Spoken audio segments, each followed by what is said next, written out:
Do you know that the most insidious enemy is your ex? To clarify, exes are people with whom you spent a certain period of your life. People who know your secrets, family, character, all this during the period of your relationship. They are those who saw two sides of you, the best and the worst, the best and the worst.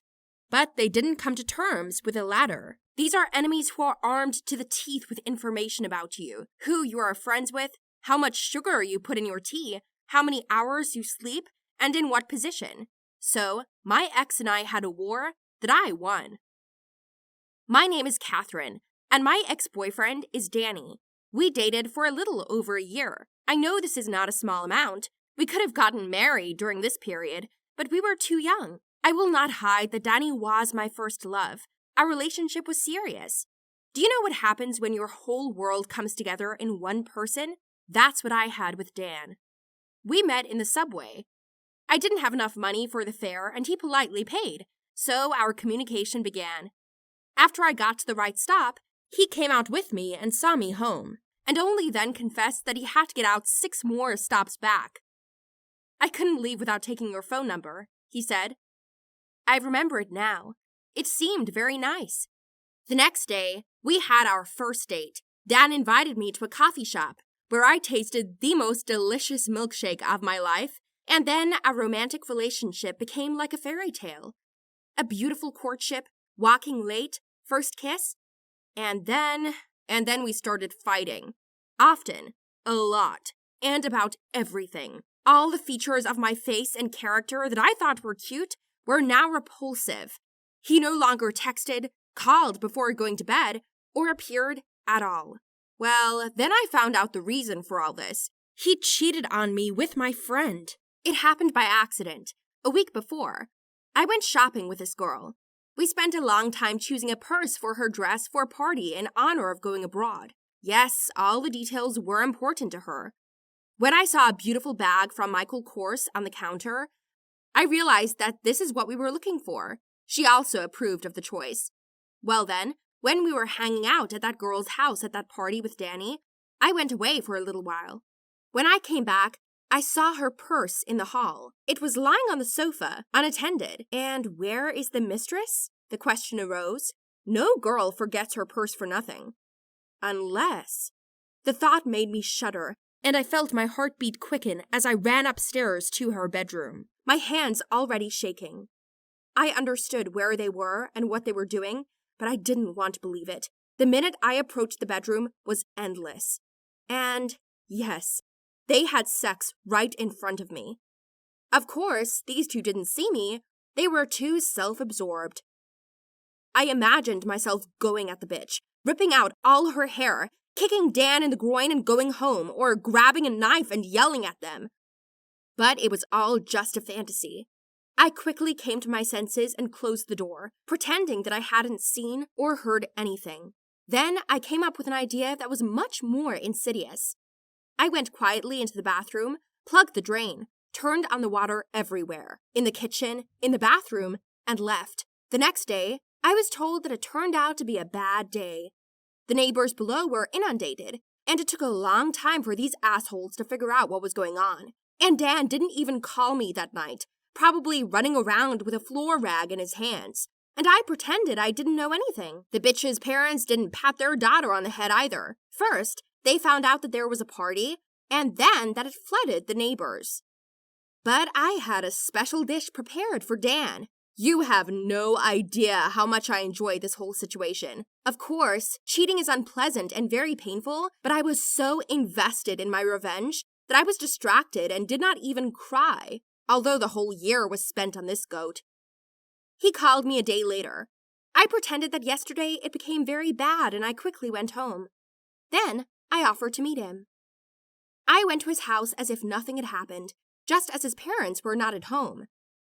Dan is lactose intolerant, so I prepared his favorite pizza in advance and treated him to it. He's used to me making lactose-free food just for him. He had a good lunch and sat down to watch a show. I snuck into his room, took out his favorite autographed football crosses, and threw them in a bucket of bleach. I moved the money stash hidden in books to his parents' bedroom in a conspicuous place, and I damaged the game console in his room with a knife. An hour later, when I was done, I heard him moaning in pain in the toilet. Ostensibly concerned, I asked if everything was all right, but he was yelling so much from the pain in his stomach that he couldn't even say anything. I went home and found out from mutual friends that he was dehydrated and Dan was in the hospital. He just hates injections and IVs, which is exactly what he got for 3 days. I went to visit him, and he told me that his sneakers somehow fell from the top shelf into a bucket of bleach, in which his mother soaked some old things and all the paint came off, including the autograph. His stash was found by his mother, and she took it for herself, and in the evening, his father wanted to play the console, and it exploded. Dan was lying on a bed in the ward, all green, weak, with circles under his eyes. He told me all this and was so upset that I felt sorry for him for a minute. At that moment, he needed me more than anyone else. Dan held my hand and thanked me for being with him.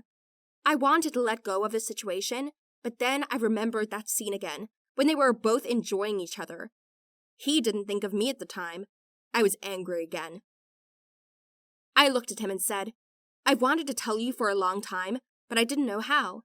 Your dad molested me. He said if I let it out, he'd kill me. I'm sorry, but I can't stay silent," I said, and I cried all over the hospital.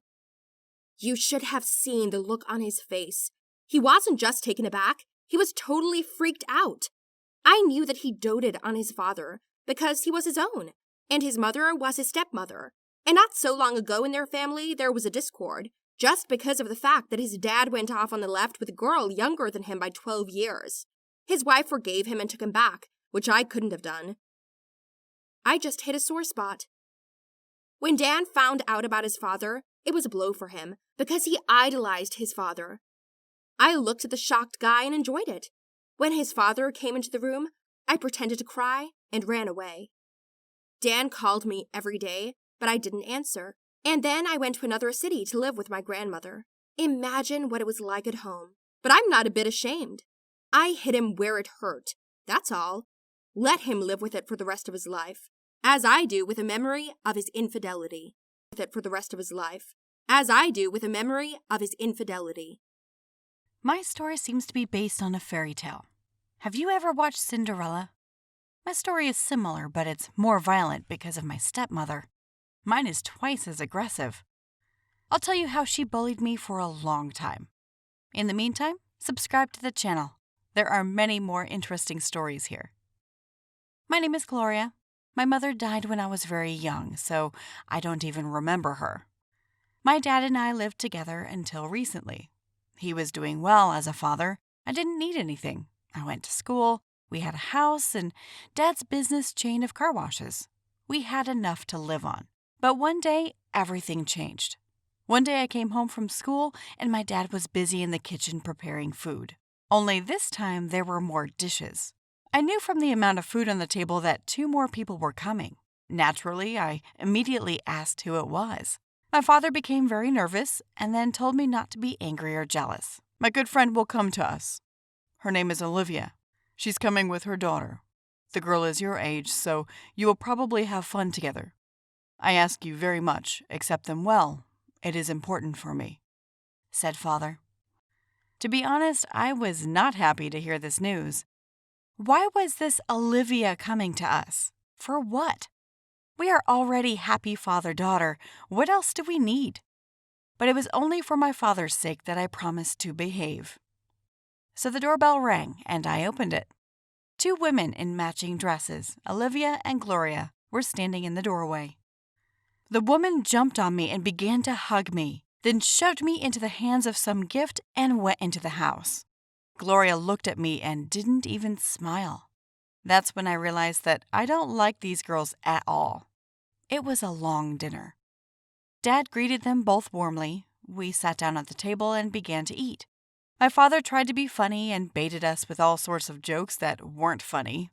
Only Olivia laughed. Our parents were the only ones talking all night, and the tension between Gloria and me only grew. I didn't understand why she was treating me like I'd done something to her.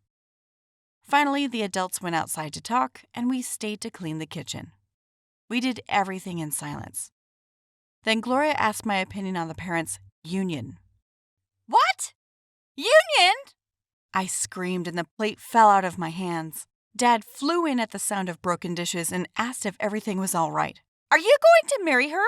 And you didn't tell me about it? Aren't you interested in my opinion? I admit that I was so mad that I didn't even realize it.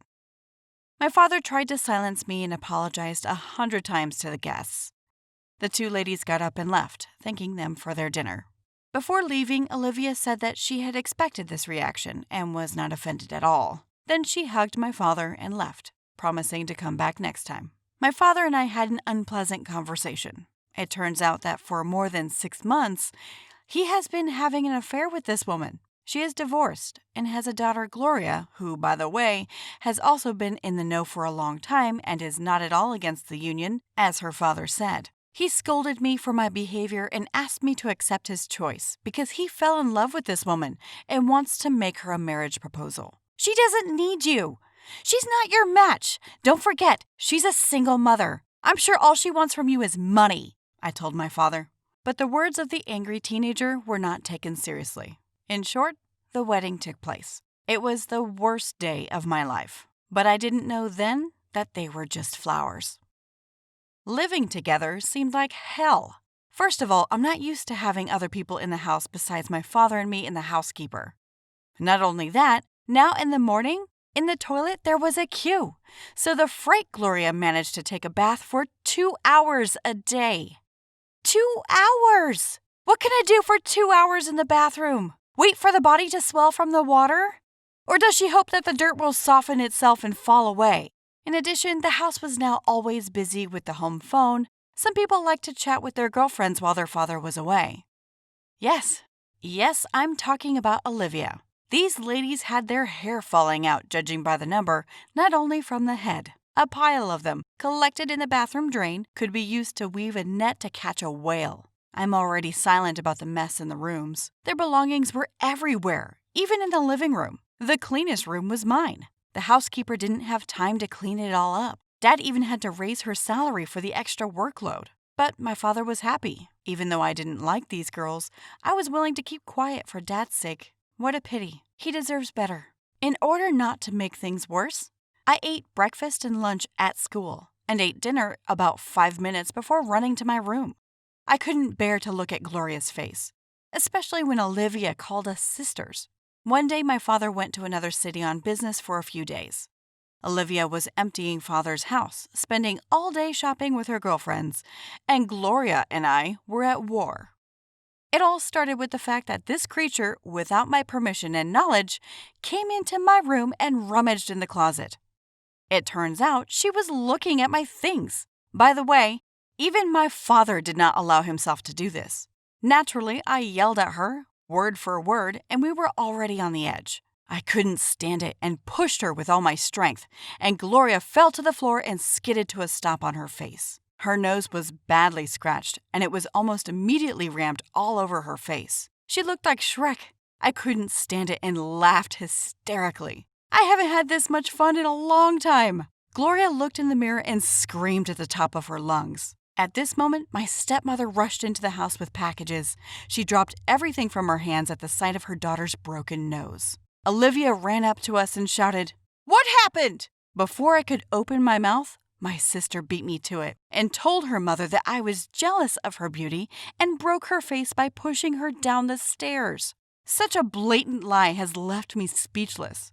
Before I could even protest, Olivia, her eyes red with anger, grabbed me by the hair and led me to the kitchen, shouting that I didn't love her daughter in the first place just because she was prettier than me. Then Olivia grabbed a pair of scissors and cut them off for me. "This is so that you can never leave the house again because of your ugliness," she said. I was in shock. I fell to the floor and Olivia threw my own hair at me, ran to her own daughter. For the first time in so long, they managed to break me. I began to cry, unable to bear the insult. Because of Gloria's lies, Olivia disfigured my hair. I hated them even more. It turned out Gloria was taken aback as I was. When she saw me, she confessed to my mother that I hadn't really pushed her down the stairs and that she had gone through my things without asking, which was what she got for. Olivia almost fell through the ground, and I realized I couldn't live with these crazy people. When my father arrived, I told him everything, but it was Olivia and Gloria who enlightened him before I did. In general, my father swore that he would not allow this attitude to me again and took time out in a relationship with his girlfriend. He said there was nothing worse than a woman's war, but she had no right to raise a hand against me. So now, everything is as it was before. Dad and I are living together again, and this time, I will find a bride for him.